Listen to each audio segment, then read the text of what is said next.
aprova projeto proposta resolução Parlamento Nacional com a ratificação declaração Admissão República Democrática Timor-Leste, ba ASEAN, liu-se reunião Conselho Ministro extraordinária terça-feira e a Palácio Governo Dile. Governo aprova projeto proposta resolução Parlamento Nacional nebe apresenta o ministro Negócio Estrangeiro no Cooperação Bendito dos Santos Freitas para ratificação declaração admissão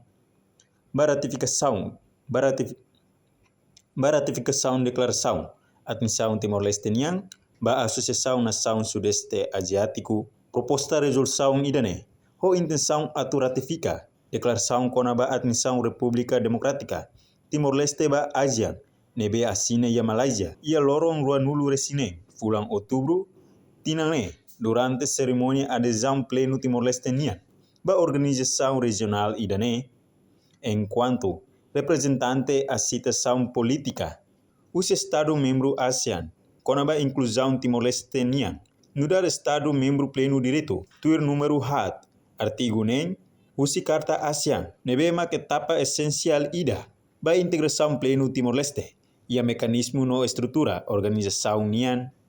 Reportagem em Bela Fátima, Televisão Timor Post. Janela informação ba emohoto. Atua tem informação atual dia kliu. Kita haluha. Hane yang botão subscribe, like. Halo comentário no fahe tutang ba media sosial hotu.